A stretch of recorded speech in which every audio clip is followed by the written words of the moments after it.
नमस्कार। जोधपुर की लोकसभा सीट से लगातार तीसरी बार गजेंद्र सिंह शेखावत ने परचम लहरा दिया है। करण सिंह उचियारडा फटकारे खूब लगाते रहे, लेकिन फटकारे वोट नहीं दिला सके। जी हां, लोकसभा सीट जोधपुर पर करण सिंह उचियारडा का जादू नहीं चल पाया।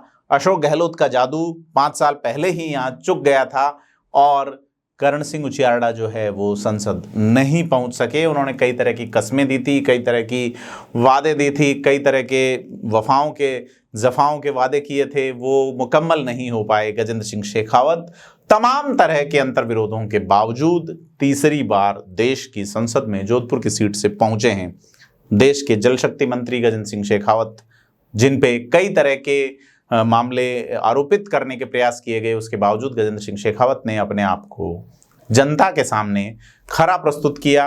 क्या कारण रहे हैं कि जोधपुर की जनता ने एक बार फिर से गजेंद्र सिंह शेखावत पे भरोसा जताया है, इस पे विश्लेषण करेंगे आज। नमस्कार, मैं प्रदीप हूं, आप थिंक 360 देख रहे हैं। जोधपुर जो है वहां 2014 में पहली बार गजेंद्र सिंह को टिकट मिलता है। गजेंद्र सिंह जो कि जोधपुर यूनिवर्सिटी के प्रेसिडेंट रहे हैं, गजेंद्र सिंह शेखावत प्रेसिडेंट रहने के बाद बिजनेस में उतरते हैं और साथ ही आरएसएस की एक शाखा सीमा जन कल्याण वाले प्रकल्प में काम करते हैं और साइलेंटली काम करते हैं। 2014 में वो टिकट लाके जोधपुर के पूर्व राज परिवार की जो यहाँ की बेटी और हिमाचल में जिनका विवाह हो रखा चंद्रेश कुमारी, जो कि देश की कला एवं संस्कृति मंत्री थी, उनको चुनाव हरा के संसद पहुंचते हैं। गजेंद्र सिंह अपने अंदाज, बोली और काम के चलते प्रधानमंत्री नरेंद्र मोदी की निगाहों में आते हैं और उन्हें देश का कृषि राज्य मंत्री बनाया जाता है।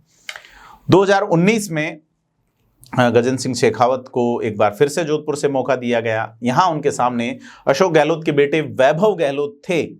वैभव गहलोत गजेंद्र सिंह के सामने करीब 3.25 लाख वोटों से चुनाव हारे और गजेंद्र सिंह दूसरी बार जब संसद पहुंचे तो देश में अलग अलग विभाग, जो कि वाटर रिसोर्सेज, वाटर सप्लाई या वाटर मैनेजमेंट या पानी के प्रबंधन के जो भी विभाग थे, उन सबको एक करते हुए यानी एकजाई करते हुए नरेंद्र मोदी ने जल शक्ति मंत्रालय की घोषणा की और जल शक्ति मंत्रालय का जिम्मा लगातार 5 साल किसी मंत्री को दिया गया तो वो गजेंद्र सिंह शेखावत थे। गजेंद्र सिंह शेखावत के जिम्मे कहा गया हर घर में नल पहुंचना चाहिए। गजेंद्र सिंह शेखावत देश के कई राज्यों में इस काम को प्रभावी करते हैं।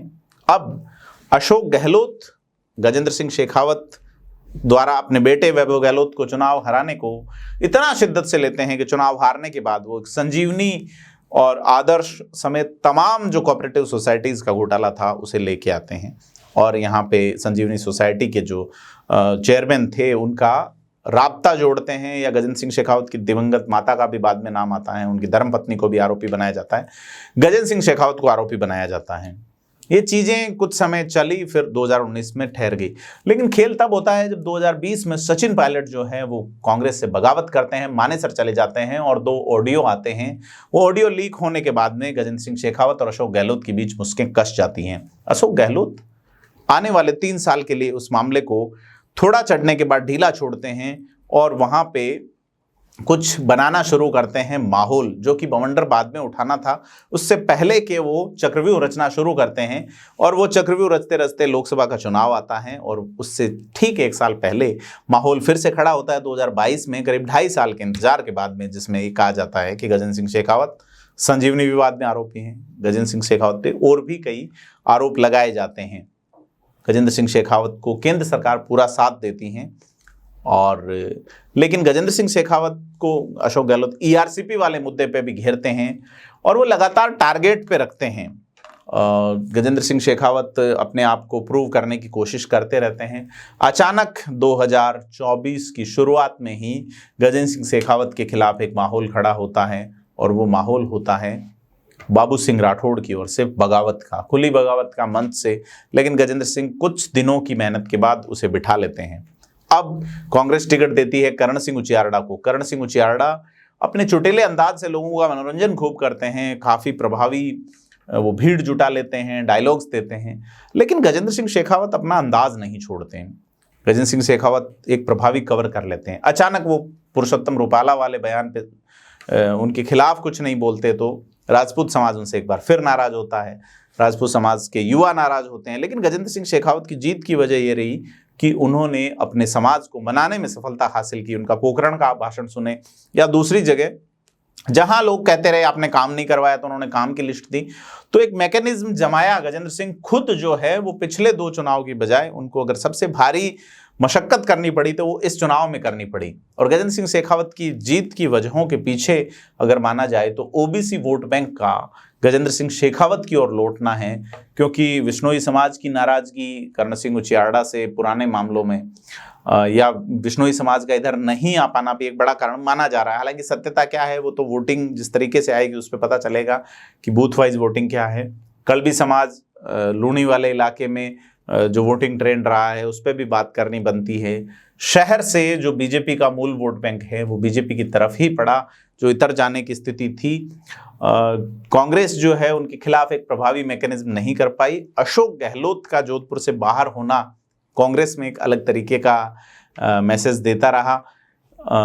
अशोक गहलोत जो है वो कुल मिला के जोधपुर में ज़्यादा टिके नहीं, वो जालोर में ही प्रभावी काम करते रहे। और राजपूत समाज जो कि नाराज था उसने अपनी नाराजगी प्रकट की, लेकिन उन्हें पता था कि अगर करण सिंह जीतते हैं तो किसी बड़े पद पे जाने की उनकी फिलहाल संभावना नहीं है। ऐसे में गजेंद्र सिंह अगर जीतते हैं तो सामाजिक संगठन जो कि राजपूतों के संगठन रहे हैं उन्होंने भी अंतिम समय में मोर्चे संभाले, और मूल ओबीसी का जो वोट बैंक भाजपा का कोर वोट बैंक माना जाता है वो गजेंद्र सिंह शेखावत के साथ रहा। दूसरा, यहाँ पे कांग्रेस मूड का बड़ा वोट बैंक नहीं है, क्योंकि 2009 में जब कांग्रेस यहाँ जीती थी तो यहाँ पे प्रत्याशी पूर्व राज परिवार की राजकुमारी महाराज कुमारी जो चंद्रेश कुमारी जिनका मैं उल्लेख कर चुका वो थी। ऐसे में राजपूत वोट बैंक जो कि भाजपा का वोट बैंक है वो कांग्रेस की तरफ आया, और अदर लोग भी जुड़े पूर्व राज परिवार से एक निष्ठा के चलते।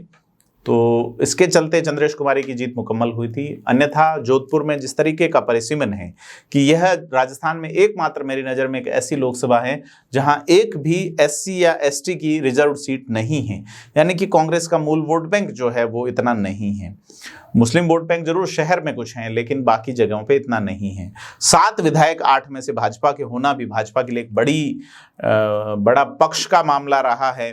यहाँ से जो संसदीय कार्य मंत्री हैं जोगाराम पटेल वो भी जोधपुर लोकसभा क्षेत्र से हैं। इसके अलावा बाबू सिंह राठौड़, गजेंद्र सिंह खींवसर और प्रतापपुरी जैसे नेता जो है वो 3 विधायक राजपूत समाज से होना, विश्नोई समाज से विधायक होना, ये सारी चीज़ें जो है 8 में से 7 विधायक भाजपा के होना, और ये सारी चीज़ें पोखरण वाले इलाके में जिस तरीके से तो राजपूत वोट बैंक गजेंद्र सिंह की ओर आया और तमाम चीज़ें जो है वो उनके पक्ष में गई। ऐसे में वो आसानी से जोधपुर सीट को निकाल ले गए, जबकि उनके खिलाफ कई तरह के जो है वो माहौल और कई तरह की चीज़ें रची गई थी। लेकिन गजेंद्र सिंह शेखावत ने अपने प्रदर्शन से, अपने व्यवहार से और अपनी बातचीत से इन चीज़ों में अपने आप को साबित किया, और यह साबित करना ही गजेंद्र सिंह शेखावत की जीत का आधार बना है। करण सिंह उचियार्डा अकेले लड़ते रहे, उनके साथ उनका संगठन भी इतना प्रभावी नजर नहीं आया। करण सिंह उचियार्डा जो कि उम्मीद कर रहे थे कि कांग्रेस का संगठन उनकी हेल्प करेगा, आरएलपी से गठबंधन के बाद उनकी ताकत दुगनी होगी, मुस्लिम वोटर्स जो है भाजपा जिस ट्रेंड पे है वो बड़ा शिद्दत से उनके लिए दौड़ेगी। लेकिन करण सिंह उचियार्डा जिस तरीके से चुनाव के बाद धरनों पे बैठे, जिस तरीके से उनमें अकुलाहट नजर आई, उससे लगा कि करण सिंह उचियार्डा जो है वो कहीं कमजोर पड़ रहे हैं, और गजेंद्र सिंह उसका माहौल बनाने में सफल रहे अपने पक्ष में। बूथ मैनेजमेंट और तमाम चीज़ें, आरएसएस की भी बड़ी भूमिका रही है। ऐसे में गजेंद्र सिंह जो है वो तीसरी बार लगातार संसद पहुंचे। अब देखना यह है कि गजेंद्र सिंह को प्रधानमंत्री नरेंद्र मोदी क्या पानी वाला महकमा ही दिए रहेंगे या कुछ उनके पोर्टफोलियो में बड़ा अपडेट होने वाला है। आपको क्या लगता है हमें कमेंट करके बताएं, और वीडियो को लाइक, शेयर और सब्सक्राइब जरूर करें। धन्यवाद।